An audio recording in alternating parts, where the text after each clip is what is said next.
Hello student, welcome to Pragati classes. तो आज की इस वीडियो में हम करेंगे चैप्टर 1 आपका क्लास 10 मैथमेटिक्स रियल नंबर का है, जिसमें हम आज करने वाले हैं एक्सरसाइज 1.2।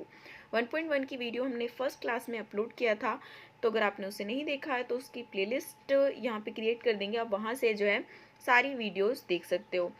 तो यहाँ पर आपका जो फर्स्ट क्वेश्चन है, express each number as the product of its prime number. Actually में जब हमने एक्सरसाइज 1.1 किया था तो उसमें हमने HCF निकालना सीखा था by the Euclid division algorithm. तो HCF निकालने के लिए मैंने आपको तभी बताया था कि हमारे पास दो मेथड है, एक तो हम डिवीजन मेथड से निकालते हैं और दूसरा फैक्टराइजेशन मेथड से निकालते हैं। तो इस वाले एक्सरसाइज में जो है आप जो भी निकालोगे, HCF भी निकालना है, हमें LCM भी निकालना है, तो दोनों के दोनों हम जो है यहाँ पे प्राइम फैक्टराइजेशन मेथड से यूज़ करने वाले हैं। इसलिए आपका फर्स्ट क्वेश्चन सिंपल यही है कि आपको क्या करना है, इसको फैक्टराइजेशन करके दिखाना है। लाइक आपका 140 उसका प्राइम फैक्टर करना है। अब प्राइम फैक्टर और सिंपल फैक्टर में फ़र्क होता है। फैक्टर में आप कुछ भी ले सकते हो, यहाँ पर जो चीज़ें हैं कोई भी डिजिट ले सकते हो, लेकिन जब प्राइम फैक्टर होता है तो आप सिर्फ वही नंबर्स ले सकते हो जो आपके या तो खुद से डिविजिबल होते हैं या फिर 1 से डिविजिबल होते हैं। Means prime number are those number which is only divisible by 1 और इटसेल्फ। सो प्राइम नंबर आपको जो है थोड़ी सी लिस्ट आप याद रख सकते हो। लाइक 2 से स्टार्ट होता है, 2, 3, 5, 7, 11, 13, 17, उसके बाद हो जाएगा आपका 19, 19 के बाद हो जाएगा आपका 23, फिर हो जाएगा 29। तो ये सारे आपके कुछ प्राइम नंबर हैं जो कि आपके स्टार्टिंग के होते हैं, या आपके टिप्स पे होने चाहिए अच्छी तरीके से। और उसके बाद जैसे आपका 140 है तो उसको हमने सबसे पहले 2 से ट्राई किया, 2 से डिवाइड हो गया 70 टाइम, फिर 2 से हुआ 35, 5 7 35। आई होप आपको जो है ये फैक्टर तो ऑलरेडी आता होगा, 6-7 क्लास से आप करते आ रहे हैं, तो ये आपका हो गया। उस तरीके से आपका सेकंड पार्ट है 156 के लिए है, तो इसको इस तरीके से कर दिया। उसके बाद इन्होंने क्या कहा था कि आपको प्राइम नंबर के फैक्टर के रूप में इसे शो कराना है। तो 156 किस तरीके से आया है, 2 आपका 2 टाइम्स आया है, 3 आपका 1 टाइम आया है, 13 आपका 1 टाइम आया है। तो या तो आप ऐसे लिख दो तो भी चलेगा, लेकिन उसके बाद आप इस तरीके से भी लिख सकते हो कि 2 यहाँ पर 2 टाइम्स आया था तो 2 का स्क्वायर लिख दो, 3 एक ही बार आया था, 13 एक ही बार आया था, तो आप इस तरीके से भी लिख सकते हैं। उसके बाद थर्ड क्वेश्चन था 3825 का, उसको सबसे पहले हमने 3 से ट्राई किया, उसके बाद 5 5 17, उसके बाद यहाँ पर 3 का स्क्वायर, 5 का स्क्वायर 17। बाकी क्वेश्चन आप खुद भी ट्राई कर सकते हो, एक क्वेश्चन बस समझ में आ जाना चाहिए, वो बस ठीक है। और ये आपका 5005 का हो गया। नेक्स्ट आपका 7429 का, इसमें जो है बड़े बड़े जो नंबर्स हैं प्राइम नंबर, उसका यूज़ किया गया है, जैसे 17, 19, 23। आप स्टार्टिंग में से 2 से 3 से ट्राई तो करोगे, बट डेफिनेटली ये डिवाइड नहीं होगा, बट इसका जो है कहीं ना कहीं अल्टीमेटली वो आपका डिवाइड हो गई। तो इसलिए आपको ट्राई करना है, क्वेश्चन जब भी एग्जाम में आएगा। और इस क्वेश्चन को जो है कभी कभी आपको कुछ अलग फॉर्म में, जैसे ट्री की फॉर्म में पूछ लेते हैं। लाइक अगर आपका 140 है तो इस तरीके से क्वेश्चन इस साल भी पूछा गया था, तो इस तरीके से वो कर देते हैं 140। यहाँ पर आपको लिख दिया इन्होंने 2, यहाँ पर फिर उसके बाद स्पेस छोड़ दिया, तो आपको बताना है यहाँ पर क्या आएगा। यहाँ पर तो 2 को हम किससे मल्टीप्लाई करें सो दैट 140 आ जाएगा। 70 के बाद भी आपको सपोज करो यहाँ पर 14 दे दिया, तो आपको यहाँ पर क्या करना, करवा लेंगे, वो एक एक चीज़ फिल करवा लेते हैं ट्री की हेल्प से। तो आपको ये भी अच्छे तरीके से कर लेना है। वो क्वेश्चन पूछने का एक अलग वे होता है, बट आपको समझ में आनी चाहिए सारी चीज़ें। क्वेश्चन नंबर सेकंड है, find the LCM and the HCF of the following pair of integers. आपके पास जो है दो नंबर का, आपके पास 2 नंबर्स दिए हुए हैं जिसका आपको एलसीएम भी निकालना है, एचसीएफ निकालना है, और बाद में इस चीज़ को प्रूव करना है that LCM by HCF would be equal to product of the 2 number. मतलब अगर आपके पास 2 नंबर्स है तो उन दोनों का प्रोडक्ट करो, और उसके अलावा उसका एचसीएफ निकालो और उसका एलसीएम निकालो, उनका प्रोडक्ट करो, तो वो जो है ना इसके हमेशा क्या आना चाहिए, इक्वल आना चाहिए। तो इस चीज़ को हमें प्रूव करना है, बट सबसे पहले हम निकालेंगे एलसीएम और एचसीएफ। तो 26 और 91, 26 और 91 में पहले हम करेंगे 26 का फैक्टर। जब आप 26 का फैक्टर करोगे, आपका 2 से डिवाइड होगा, 13 टाइम्स जाएगा, 13 क्योंकि प्राइम नंबर है। तो 26 को हम क्या लिख सकते हैं, 2 मल्टीप्लाई बाई 13। उस तरीके से जब हम 91 का करेंगे, 7 जाएगा 13 टाइम, फिर उसके बाद 13 1 जा 13, 7 इंटू 13। अब बात करते हैं एचसीएफ और एलसीएम की। एचसीएफ आपका वो होगा जो दोनों में कॉमन फैक्टर होंगे, जो दोनों में कॉमन फैक्टर होंगे वो आपका एचसीएफ होगा। तो 13 यहाँ पे भी है, 13 यहाँ पे भी है, तो आपका एचसीएफ क्या हो गया, 13। अब बात करते हैं कि एलसीएम क्या होता है। एलसीएम आपके वो सारे फैक्टर हैं, मतलब कि जो भी आपके पास यहाँ पर फैक्टर दिख रहे हैं, जितने नंबर ऑफ फैक्टर, आपको उन सबको लेना पड़ेगा, बट जो कॉमन है उसको एक ही बार लिखने की जरूरत है। जैसे आपका ये 13 है, ये सिर्फ ओनली 1 टाइम लिखिए, यहाँ से फिर 2 भी लिखा जाएगा, 7 भी लिखा जाएगा, उसके बाद इनको मल्टीप्लाई कर दो, आपका 182 हो जाएगा। उसके बाद जब हमने हमारे पास दो नंबर दिए हुए थे 26 एंड 91, दोनों का प्रोडक्ट किया, कितना आ गया 2366। उसके बाद क्योंकि हमें प्रूव करना है कि क्या HCF को LCM से जब मल्टीप्लाई करेंगे तभी भी इतना आता है या नहीं आता, अगर आएगा तभी आपका क्वेश्चन सही है, अगर नहीं आता तो क्वेश्चन उस केस में गलत हो जाएगा। आपको चेक करने की जरूरत है कि कहीं ना कहीं आपका HCF LCM या फिर कैलकुलेशन में मिस्टेक है। नेक्स्ट क्वेश्चन है 510 एंड 92। नेक्स्ट आपका करना वही है, फैक्टर निकालेंगे, दो इसमें से कॉमन देख लेंगे। आपका 2 यहाँ पर देखिए, 2 एक ही बार कॉमन है। अगर सपोज करो कि यहाँ पर एक और 2 होता तो यहाँ पे 2 टाइम्स कॉमन हो जाता, फिर HCF 4 हो जाता, लेकिन यहाँ पर 2 है, यहाँ पर 2 है, बट यहाँ पर एक ही बार ऐसा 2 हुआ जो दोनों में कॉमन है, तो ये आपका HCF हो गया। अब जब हम LCM निकालेंगे तो ये जो कॉमन वाला है उसको हमने यहाँ पे लिख लिया, बाकी जो सारी चीजें बची हुई हैं, जैसे यहाँ से आपका ये 2 है, ये हो गया, ये 3 है, ये आपका 5 है, ये 17 है, ये 23 है, सबको लेकर आपको मल्टीप्लाई कर देना है। उसके बाद प्रोडक्ट करके देखना है, LCM HCF इन दोनों को मल्टीप्लाई करके देखना है, तो दोनों आपका इक्वल आना चाहिए। थर्ड पार्ट है 336 एंड 54 का। तो 336 का जब फैक्टराइजेशन करेंगे तो आपका जो है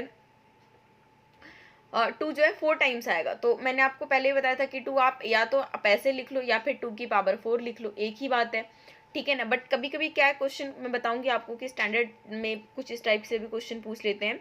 तो 2 की पावर 4 है, 3 ओनली 1 टाइम्स आ रहा है, 7। जब 54 का हमने फैक्टराइजेशन किया तो 2 सिंगल टाइम, बट 3 यहाँ पे 3 टाइम्स आया है। अब यहाँ पर देखिए, जब क्वेश्चन आपको पावर की फॉर्म में, एक तो यहाँ पर है हम सिंपल मेथड से भी निकाल सकते थे, बट स्पेशली क्वेश्चन में कभी क्या ए की क्यूब, बी का स्क्वायर, और फिर यहाँ पर ए की 5, बी की 1, इस तरीके से देते हैं। फिर आपको मतलब आपको बताना होता है कि इसका HCF क्या होगा, इसका LCM क्या होगा। तो इस क्वेश्चन को ना आप बेसिकली आप कमेंट बॉक्स में आंसर देना आप, कि आपके पास एक नंबर ये है ए की क्यूब, बी का स्क्वायर, दूसरा नंबर है ए की 5, बी की 1, बी आपका सिंपल है, मतलब उसके ऊपर कोई पावर नहीं है तो 1 पावर मानेंगे। तो आपको इसका क्या करना है, HCF भी निकाल के देना है और LCM भी निकाल के देना है, ठीक है। अब यहाँ पर देखिए, जब हम HCF जब निकालेंगे तो आपको क्या देखना है कि यहाँ पे 2 1 टाइम्स है, यहाँ पे 2 4 टाइम्स है, तो इस 4 टाइम्स में से एक टाइम तो कॉमन हो ही रहा होगा। इसका मतलब आपका 2 जो है HCF दोनों में कॉमन हो गया। यहाँ पर 3 1 टाइम्स है, यहाँ पर 3 टाइम्स है, तो एक टाइम तो कॉमन हो ही गया। तो मतलब आपको HCF में क्या करना है, दोनों जगह से आपको छोटी छोटी पावर लेना है। जो भी डिजिट कॉमन आ रहा है वो तो हम देखेंगे, लेकिन उन दोनों में से कौन सा पावर जो छोटा है आप उसी को लेंगे और मल्टीप्लाई करेंगे, वो आपका HCF हो जाएगा। जब आप LCM में जाएंगे तो आप बड़ी पावर लेंगे, जो भी आपका लार्जेस्ट पावर है आप उसे लेंगे। जैसे यहाँ पर 2 की पावर 4 है, यहाँ पर 2 की पावर 1 है, तो आप क्योंकि LCM निकाल रहे हो तो 2 की पावर 4 लोगे। 3 की पावर 1 है, 3 की क्यूब है, तो आप 3 की क्यूब लोगे। 7 की पावर 1 है, यहाँ पे कुछ नहीं है, तो अल्टीमेटली हमें ये भी लेना ही है। फिर सबको मल्टीप्लाई करना है, आपका 3024 आ जाएगा। उसके बाद नेक्स्ट वही आपका प्रोडक्ट करके देखिए। उसके बाद जो आपका क्वेश्चन नंबर 3 है, find the LCM and HCF of the following integer by applying the prime factorisation method. इसमें भी आपको प्राइम फैक्टराइजेशन मेथड से HCF और LCM निकाल के दिखाना है। बट यहाँ पर आपको नंबर्स जो है कितने दिए हुए हैं, 3 नंबर्स का पेयर दिया हुआ है, 12 15 एंड 21। प्रॉब्लम इसमें भी कुछ नहीं है, जैसा हमने 2 का किया वैसे हम 3 का करेंगे। तो यहाँ पर जैसे आपका 12 है, 12 का फैक्टराइजेशन कर लीजिए, 15 का भी कर लीजिए और आप 21 का भी कर लीजिए। 12 का करेंगे, आपका 2 6 12 हो जाएगा, 2 3 6 हो जाएगा, 3 1 3 हो जाएगा। उस तरीके से यहाँ पर 3 5 15, 5 1 5, 3 7 21 और 7 1 7। तो 12 को हमने लिख लिया, 15 को लिख लिया, 21 को लिख लिया।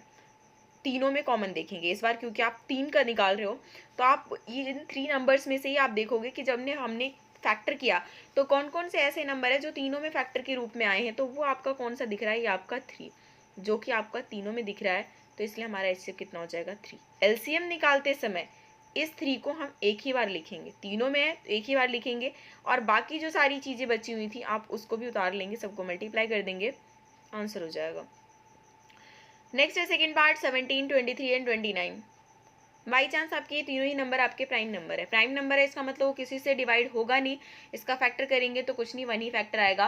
और ऐसे केसेस में जब कुछ भी फैक्टर कॉमन ना हो तो उसका HCF आपका कितना होगा, 1 होगा। LCM निकालेंगे, तीनों को मल्टीप्लाई कर दीजिए, वो आपका LCM है। अब थर्ड क्वेश्चन है 8 9 एंड 25। यहाँ पर तीनों नंबर का फैक्टराइजेशन हुआ, हमने फैक्टर तो किया पर कॉमन कुछ नहीं आ रहा है। यहाँ पे 2 2 2 मतलब यहाँ पे 2 आया, 3 आया, 5 आया, कॉमन कुछ नहीं आया। जब कुछ भी कॉमन नहीं आया तो HCF आपका कितना आएगा, 1। LCM जब निकाल रहे हो आप इन सबकी मल्टीप्लाई करोगे, 1800 आपका आंसर हो जाएगा। आई होप कि आपको जो है सारी चीज़ें अच्छी तरीके से समझ में आ रही होंगी। अब देखिए क्वेश्चन नंबर 4 काफ़ी इंपॉर्टेंट है और हर बार ये वाला क्वेश्चन जो है पूछते हैं। Given that HCF of this number is 9। इन्होंने कहा कि दो आपके पास नंबर है 306 एंड 657, उसका HCF तो 9 है, तो उन्हीं दो नंबर का आप एलसीएम निकालो। क्वेश्चन पूछने का तरीका अलग अलग हो सकता है।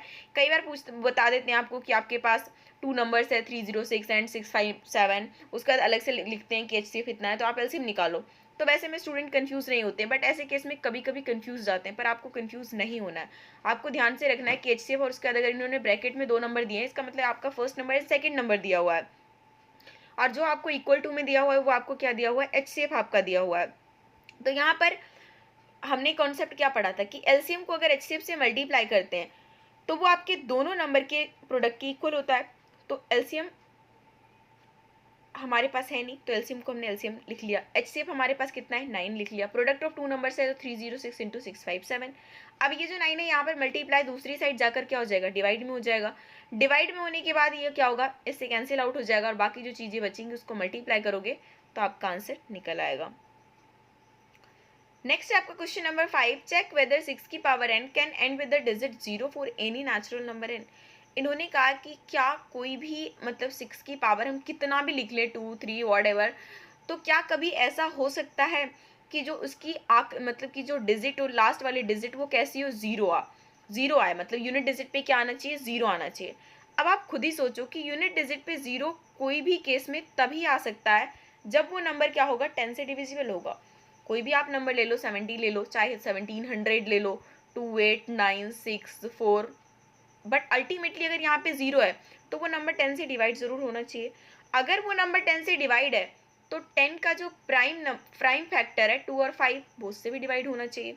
बात आपको समझ में आनी चाहिए कि अगर आपका यूनिट डिजिट पे कभी भी 0 है तो वो नंबर 10 से डिवाइड होगा, और अगर वो 10 से डिवाइड है इसका मतलब वो 2 और 5 से भी डिवाइड होगा। क्यों, क्योंकि 2 और 5 को मल्टीप्लाई करके ही तो आपका 10 बन रहा है, और 2 और 5 दोनों प्राइम नंबर है। हर केस में आप ऐसा नहीं ले सकते, बशर्ते कि दोनों आपके प्राइम नंबर्स होने चाहिए।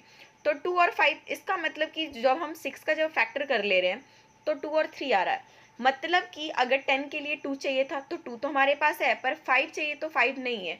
इसका मतलब कि किसी भी केस में जब 6 की पावर n लिखेंगे तो वो 5 से किसी भी हाल में डिवाइड नहीं होगा, और अगर वो नंबर 5 से डिवाइड नहीं होगा तो वो 10 से डेफिनेटली डिवाइड नहीं हो सकता, और इसी वजह से उसका जो है एंड का डिजिट कभी भी 0 नहीं हो सकता है, चाहे उसकी पावर कितनी भी रख दें। तो ये आपका क्वेश्चन सिंपल है, हालांकि अभी तक पूछा नहीं गया है, बट स्टिल आप स्टार्टिंग से पढ़ रहे हो तो आपको एक भी क्वेश्चन छोड़ना नहीं, क्योंकि हर चीज़ से आप कहीं ना कहीं कुछ आपके माइंड में सीखने को ही मिलता है। क्वेश्चन नंबर 6 है आपका, explain why 7 into 11 into 13 plus 13, और उसका बाद ये आपका पूरा फंक्शन है कि आपको बताना है कि क्यों ये कंपोजिट नंबर है। आपको ये क्या करना है, इस एक्सप्रेशन को लेना है, सॉल्व करना है।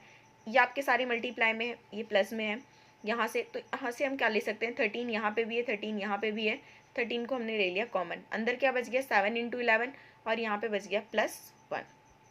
13 ये हमारा कॉमन वाला है, 11 7 जो 77, उसमें +1 कर दीजिए 78 हो जाएगा।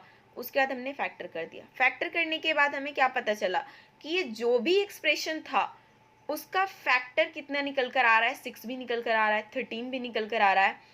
तो इसका मतलब कि वो किसी भी हाल में प्राइम नंबर तो नहीं हो सकता, क्योंकि प्राइम नंबर आपके वो नंबर होते हैं जो सिर्फ और सिर्फ अपने आप से डिवाइड होगा या फिर 1 से डिवाइड होगा। प्राइम नंबर आपके वो नंबर होते हैं या तो वो अपने आप से डिवाइड होंगे या फिर 1 से डिवाइड होंगे। बट यहाँ पर हमारे पास 13 है, बल्कि हम 6 को भी तोड़ना चाहेंगे तो 2 इंटू 3 हो जाएगा। इसके बहुत सारे जो है नंबर ऑफ फैक्टर्स निकल कर आ रहे हैं, इस वजह से ये नंबर तो हमारा क्या आ गया, कंपोजिट नंबर। अब दूसरे एक्सप्रेशन को चेक करते हैं। आपका 7 6 जो है, यहाँ पर भी देखिए +5 है, यहाँ पर 5 है, 5 और 5 को हमने ले लिया कॉमन, अंदर हो गया 7 6 4 3 2 1 भी बच गया, और यहाँ से बच जाएगा हमारा +1। इन सबको मल्टीप्लाई कर लेंगे तो 1008 आएगा, +1 करेंगे 1009। ये ऑलरेडी आपका प्राइम नंबर है, और उसके बाद इसके अलावा 5 आ ही गया। हमें तो सिर्फ इतना बताना था कि ये कंपोजिट नंबर है कि नहीं है। कोई भी फैक्टर आ जाए जो कि 1 या फिर उसी नंबर से अलग कुछ भी आ जाए तो इसका मतलब डायरेक्टली क्या बोल सकते हैं कि आपका क्या है, कंपोजिट नंबर हो गया। अब नेक्स्ट क्वेश्चन नंबर 7, जो कि इस एक्सरसाइज का लास्ट क्वेश्चन है बट काफी इंपॉर्टेंट है। There is a circular path around a sport field. Sonia takes 18 minutes to drive 1 round of the field while Ravi takes 12 minutes for the same. एक कोई circular path है, जब सोनिया इस पे राउंड लगाती है तो उसको 18 मिनट लगते हैं, मतलब 18 मिनट में वो क्या कर लेती है, इसको पूरा पार कर लेती है। दूसरा कौन है, रवि है, जो कि 12 मिनट्स को में इसे पार कर लेता है, वो 12 मिनट में इसे कर लेता है complete. Suppose they both start at the same point, दोनों क्या करते हैं, एक ही साथ एक ही पॉइंट से स्टार्ट करते हैं and go in the same direction, और एक ही डायरेक्शन में जा भी रहे हैं। तो इन्होंने कहा कितने मिनट बाद वो दोबारा से स्टार्टिंग पॉइंट पे मिलेंगे, आपको ये बताना है। अब देखो सोनिया 18 मिनट्स ले रही है, इसका मतलब ये है कि ये दौड़ेगी तो बहुत ही स्लो स्लो। रवि 12 ले रहा है तो ऑफकोर्स इससे ज़्यादा चलेगा। तो आप अगर खुद भी आप दिमाग लगा के देखो, ये 18 इसने चल लिया, ठीक है, इस लड़के ने मतलब 12 मिनट में कंप्लीट कर लिया। उसके बाद फिर से ये 18 में करेगी, तो 18 और 18 करके इसका 36 मिनट यूज़ करके ये 2 राउंड लगा पाएगी। लेकिन ये 12 12 और 12 करके क्या करेगा, इसका भी 36 मिनट टोटल यूज़ करेगा, लेकिन इतने में ये कितना लगा लेगा, 3 राउंड लगा लेगा। पर हमें उससे कोई मतलब नहीं कौन कितना राउंड लगा रहा है, हमें सिर्फ इससे मतलब है कि वो स्टार्टिंग पॉइंट पे दोबारा से कितनी देर मिलेंगे। तो इस टाइप के क्वेश्चन के लिए हमेशा आपको एलसीएम निकालना है। एक क्वेश्चन इसमें इस तरीके से पूछते हैं कि कोई वेल है, जो घंटी है वो एक कोई 6 सेकंड में बज रहा है, कोई 8 सेकंड में बज रहा है, कोई 12 सेकंड में बज रहा है, तो बताओ तीनों फिर एक साथ कब बजेंगे। तो उस केस में भी आपको क्या निकालना होता है, एलसीएम में निकालना होता है। तो सिचुएशन की तरफ से आपको समझना है। तो यहाँ पर 18 और 12 दोनों को फैक्टर कर लेंगे। फैक्टर करने के बाद यहाँ पर देखिए, ये 2 दोनों में कॉमन है, ये 3 दोनों में कॉमन है, तो ये 2 हमारा ये हो गया, ये 3 हमारा ये हो गया, और उसके बाद 3 और 2 ये हो गया। सबको मल्टीप्लाई करके हमारा कितना आ गया, 36। इसका मतलब है कि जो रवि और सोनिया दोनों जो है 36 मिनट के बाद अपने स्टार्टिंग पॉइंट पे ही मिलेंगे। घूमते हो तो वो बहुत बार मिलेंगे, नो इशू, बट हमें स्टार्टिंग पॉइंट से मिलना था। तो इस टाइप के क्वेश्चन में आपको एलसीएम ही निकालना है। सो आई होप आपको क्वेश्चन जो है सारे अच्छे से समझ में आए होंगे। तो वीडियो को एक लाइक कीजिए, अपने फ्रेंड्स के साथ शेयर कीजिए, जो भी आपके क्लास 10th में पढ़ते हो, आपके जो भी स्कूल फ्रेंड, ट्यूशन फ्रेंड जो भी हो। और चैनल पर नए हैं तो सब्सक्राइब कर लीजिए, ताकि जो है सारी वीडियोस आप इजीली देख सको, और बेल आइकन भी क्लिक करिए ताकि जैसे ही वीडियो डले आपको नोटिफिकेशन फटाफट से मिल सके।